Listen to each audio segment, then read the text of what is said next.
I felt like I had to write a song, let's try to have capitalism with a conscience, you know what I mean? And let's try. Bob Seger, the heartland rock king who captured the soul of blue-collar America with anthems that became the soundtrack of an entire generation. I like to dream my troubles all away on our bed. The man who turned simple stories about working-class struggles into arena-shaking masterpieces that spoke to millions. But behind that everyman image and those timeless rock anthems was a musician harboring deep resentments against artists he considered fake, pretentious, and completely out of touch with real America. He's probably not lying. We were all arguing about what our band name should be, and I was kind of letting the band. Seger wasn't just Detroit's favorite son. He was a musical traditionalist who believed rock and roll should speak to ordinary people about their everyday lives. When other musicians achieved success through methods he considered dishonest or by abandoning their working-class roots, his Midwestern anger burned hotter than a steel mill furnace. Tonight, we're uncovering the explosive feuds that shaped Bob Seger's legendary career. From coast-to-coast rivalries to bitter industry wars, these are the 6 musicians who discovered that crossing the silver bullet meant facing the wrath of rock's most authentic voice. You think you know the laid-back Bob Seger? Think again. This is the shocking countdown of the 6 musicians Bob Seger hated the most, and the devastating reasons their conflicts revealed the fierce protector of American rock and roll. 6. Disco artists collectively. Bob Seger viewed the entire disco movement as a direct assault on everything rock and roll represented. While he believed music should reflect authentic human experience, disco's manufactured glamour and studio perfection represented everything he despised about the music industry's commercialization of American culture. The conflict began in the mid-1970s, when disco started dominating radio stations that had previously supported rock music. Radio programmers described Seger's frustration when his heartland rock anthems were pushed aside for what he called assembly line dance music created by corporate committees. He accused disco producers of removing the soul from music and replacing it with mindless repetition. According to studio engineers who worked during this era, Seger's hatred for disco influenced his increasingly raw production choices. He began emphasizing live instruments and organic sounds specifically to contrast with disco's synthetic approach, making pointed statements about real musicians versus studio constructions. The rivalry intensified when disco artists began earning Grammy nominations, while rock artists were overlooked. Music industry veterans witnessed Seger's angry response to awards shows, where he dismissed disco as fake music for people who don't understand what rock and roll means to working people. Concert promoters describe how Seger used his live performances to wage war against disco's influence, making speeches about preserving authentic American music and encouraging audiences to support real rock and roll instead of manufactured dance crazes. This hatred reinforced Seger's commitment to traditional rock arrangements and working-class themes, ultimately strengthening his identity as defender of authentic American music against corporate manipulation and artificial trends. 5. Punk rock bands. Punk rock's angry nihilism and deliberate amateurism triggered Bob Seger's deep frustration with music that seemed to reject the craftsmanship and positive messaging he considered essential to rock and roll.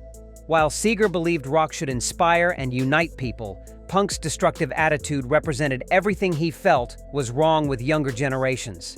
The initial tension arose when punk bands began receiving critical acclaim for their raw authenticity, while traditional rock was dismissed as outdated corporate music. Music journalists' praise for punk's honest rebellion infuriated Seger, who viewed their approach as negativity disguised as authenticity. According to recording engineers who witnessed studio sessions, Seger became obsessed with proving that musical skill and positive messaging could outperform punk's amateur noise-making. He began emphasizing his band's technical proficiency and uplifting lyrics as direct responses to punk's anti-musical philosophy. The conflict escalated when punk bands criticized arena rock as bloated spectacle for middle-aged audiences. Music critics documented Seger's furious response to these attacks, where he defended traditional rock values against what he called spoiled kids who mistake anger for artistry. Concert security personnel described tensions at festivals where punk and classic rock acts shared bills, with Seger refusing to acknowledge punk performers and making disparaging comments about musicians who can't play their instruments properly. This rivalry pushed Seger to become even more of a rock traditionalist, emphasizing musical craftsmanship and positive themes that celebrated American values rather than tearing them down, ultimately defining his role as defender of rock's optimistic spirit. 4. The Eagles. The Eagles represented everything Bob Seger despised about how success could corrupt authentic musicians.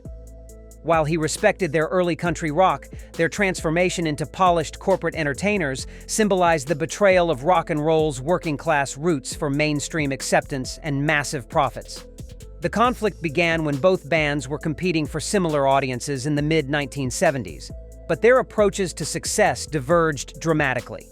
Music industry executives describe Seger's growing resentment as the Eagles achieved unprecedented commercial success through increasingly polished production and calculated marketing strategies. According to studio musicians who worked with both acts, Seger's criticism centered on the Eagles' abandonment of authentic rock and roll for adult contemporary blandness. He accused them of selling out their musical heritage for radio-friendly arrangements that remove all the grit and honesty. The rivalry intensified when the Eagles' Hotel California dominated charts, while Seger's grittier approach received less mainstream attention. Radio programmers witnessed his frustrated response to their success, calling their music corporate rock that pretends to be rebellious while selling conformity to suburban audiences. Music journalists documented Seger's increasingly harsh public comments about bands that start authentic and end up as Vegas entertainers. His criticism became particularly pointed when discussing how success could transform genuine artists into calculated performers who've forgotten where they came from. This hatred influenced Seger's determination to maintain his blue-collar image and musical approach regardless of commercial pressures, proving that authentic artists could achieve success without compromising their fundamental values and connection to working-class America. Number 3. Bruce Springsteen. Bruce Springsteen should have been Bob Seger's natural ally as a working-class rock storyteller, but instead became his most obsessive rivalry. To your hometown. Both men claimed to represent authentic American experience, creating a bitter competition over who truly understood and could speak for blue-collar audiences across the nation. The tension began when music critics started comparing their storytelling approaches and working-class themes in the late 1970s. Journalists praised Springsteen's literary sophistication, while describing Seger's work as more straightforward but less complex. These comparisons devastated Seger, who viewed his own experience as more genuine than Springsteen's college boy interpretation of working life. According to industry insiders who witnessed recording sessions, Seger's resentment exploded when Springsteen received critical acclaim that he felt his own work deserved. Studio engineers describe his obsessive analysis of Springsteen's arrangements and lyrics, leading to increasingly elaborate attempts to prove his superior understanding of American working-class culture. The rivalry reached its peak when Springsteen's Born in the USA achieved massive success while being misunderstood as patriotic anthem rather than social criticism. Music executives witnessed Seger's frustrated response to this commercial triumph, calling it proof that fake complexity sells better than honest storytelling. Concert promoters described the uncomfortable atmosphere when both artists appeared at the same festivals, with visible tension and competitive energy that affected their performances. Seger's shows became increasingly passionate demonstrations of his authentic connection to blue-collar America. This obsession with proving his superiority over Springsteen influenced Seger's emphasis on straightforward storytelling and genuine emotional connection, ultimately strengthening his identity as the more authentic voice of American working-class experience. 2. MTV era pop stars. The emergence of MTV and image-focused pop stars represented Bob Seger's worst nightmare about rock music's future direction. Artists like Duran Duran, Culture Club, and similar acts achieved success through visual appeal rather than musical substance, triggering his deepest fears about the industry's abandonment of authentic artistry. The conflict began when MTV started determining commercial success through video rotation rather than musical quality. Music programmers describe Seger's horror at watching pretty boy bands with synthesizers dominate airwaves, while guitar-driven rock was marginalized for not being visually exciting enough. According to recording engineers who worked during this transition, Seger's resistance to the video era was absolute and furious. He refused to create elaborate music videos, dismissing them as expensive distractions from the music, and accused MTV-friendly artists of hiding behind costumes and special effects instead of writing real songs. The rivalry intensified when radio stations began prioritizing artists with strong video presence over traditional rock acts. Industry veterans witnessed Seger's bitter response to programming changes, where he accused the music business of betraying everything rock and roll stands for in pursuit of television ratings. Music journalists documented his increasingly harsh criticism of image-focused artists during interviews, where he defended traditional musicianship against what he called fashion show entertainment that insults audiences' intelligence. His attacks became particularly pointed when discussing how visual appeal was replacing musical talent.